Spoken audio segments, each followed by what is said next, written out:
Now time for the 7 things you'll be talking about today. Number 7. After pressure from Alabama United States Senators Tommy Tuberville and Katie Britt, the FDA has now banned the use of red dye number 3 in all U.S. food products due to concerns over the carcinogenic effects and potential harm to neurological development. Why did this take so long for this to happen, where everywhere else in the world does this? The synthetic dye has been linked to cancer in laboratory animals, prompting the FDA to remove its approval for use in food and drugs. Both Tuberville and Britt have advocated for stricter food safety standards, referencing European standards and more stringent regulations.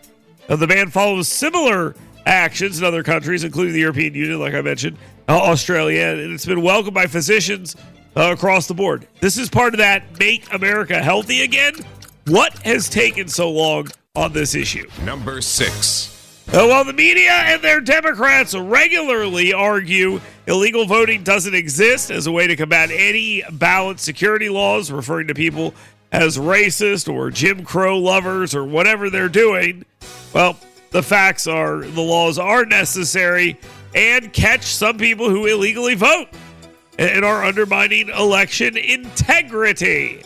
Angelica Maria Francisco, a Guatemalan national living in Alabama, was sentenced to 5 years in prison for voting illegally in 4 U.S. elections after creating a fraudulent American identity in 2011.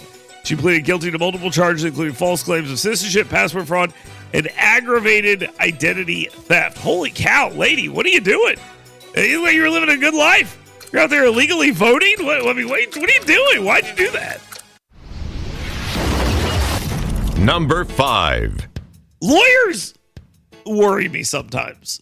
I really worry about them because they have to do stuff to defend their clients, which their clients are doing offense, that really makes you wonder about their well-being when they do it. An Auburn student, Taylor Colbert, was arrested for felony animal cruelty. Listen to what she did.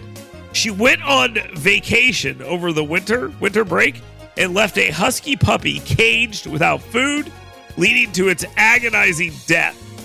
She starved a puppy to death as opposed to boarding it or asking someone to come take care of it.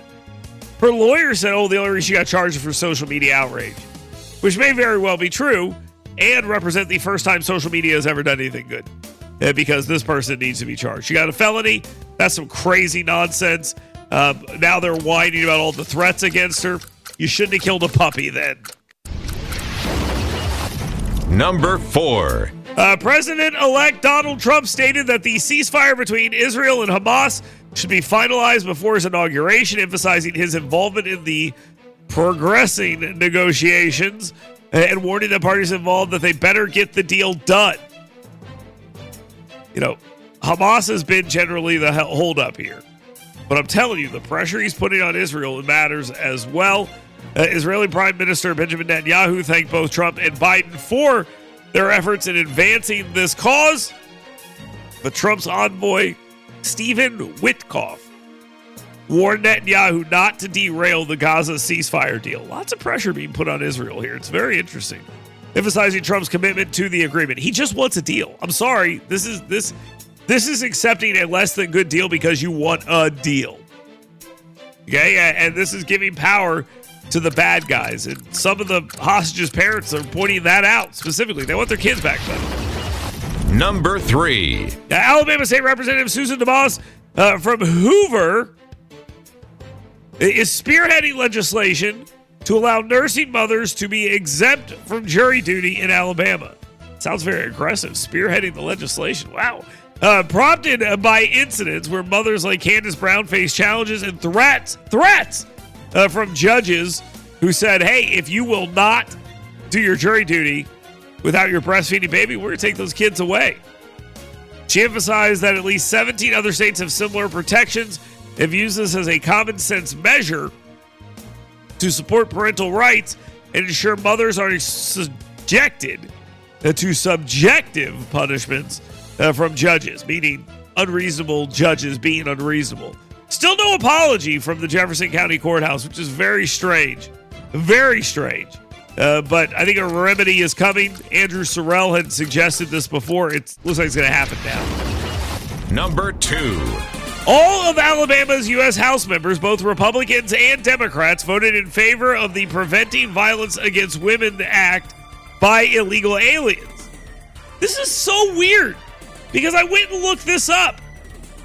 I mean, who would be against deporting illegal immigrants who committed sexual violence against American women? Well, I went back and looked. On September 18, 2024, Terry Sewell was against it. And she was against it on another date earlier or more recently. January 6th, she was against it as well. So who would be against it? Terry Sewell will be against it. What is it about the Congresswoman from Birmingham that has changed her position on this over the last 10 days? I think it's Shamari Figures existing. I think that's what it is. I think he's going to vote for these bills. And she's like, well, if he's voting for it, he's a Democrat from my state, I guess I have to vote for it. Whatever. Welcome to the party, pal. Now, time for the number 1 thing you'll be talking about today. Who sucks? I mean, you suck. But who sucks besides that? Who sucks? Joe Biden sucks. I think we all understand that. Joe Biden has 3 days left in his term. We're all very impressed that he made it to the finish line. I'm a little sad because I had predicted years ago that Kamala Harris would be the next president of the United States because I thought Joe Biden would fall down or something. But that did not happen. If it would have happened sooner, maybe Kamala Harris would have had a better chance at winning. But either way, people hate Joe Biden. Okay, let's make that clear. A new Fox News poll reveals that 52% of voters believe that the Biden administration worsened the economy. 28% think that it improved the economy. Who are those people? Who are those 28% of people? Who are they?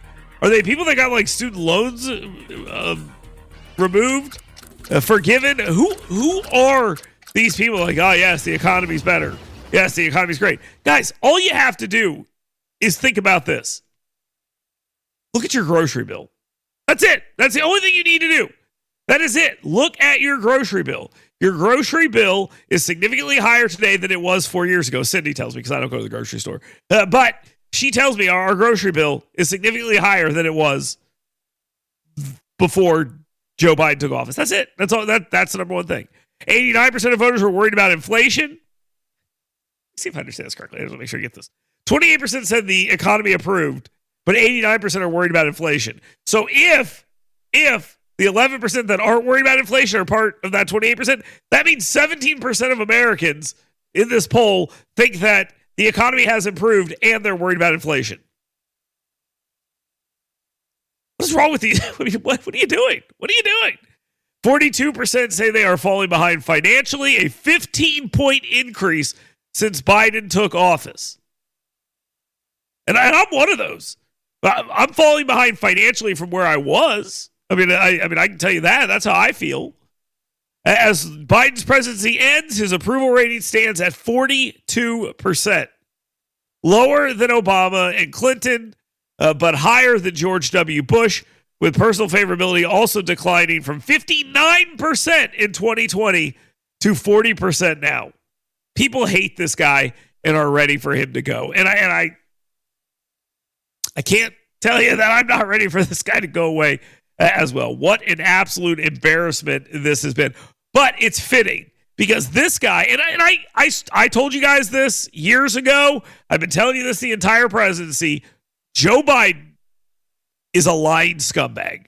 He has always been a lying scumbag. The Scranton Joe, Lunch Pail Joe, the Biden's word is his bond. All that other stuff is just stupid, made up garbage. And the American media pushed and pushed and pushed that as long as they possibly could. And they just continued to embarrass themselves until they couldn't do it anymore. And now they're sort of in this whole Joe Biden's still a guy. Joe Biden was never a good guy. He was always a piece of garbage. Okay? So anyone that likes Joe Biden, I don't like you. I'll still be friends with you, but I don't like that you're that stupid. Okay, that's just the way it is. You are more than welcome to weigh in and tell me how much you hate Joe Biden. I'm more than happy to hear that at any time because everyone should feel that way. How do you do it? Well, very simple. 866-494-WVNN. Our question of the day is about whether or not or how you would give Joe Biden his exit interview. What would you say to Joe Biden during his exit interview? We'll get some of your answers on the other side. We're giving away Twin Peaks gift cards. We're giving away Willie Nelson tickets. We're giving away Dale Jackson or Yaffe t-shirts. Nobody wants a Yaffe t-shirt. And we are also hooking you up with range time from Less Lethal Security. All you got to do is answer this question. You're out processing Joe Biden.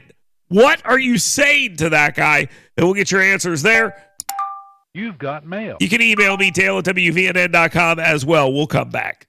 Get WVNN's Dale Jackson's 7 Things You Should Be Talking About Today right in your email box every morning. Go to yellowhammernews.com and sign up today.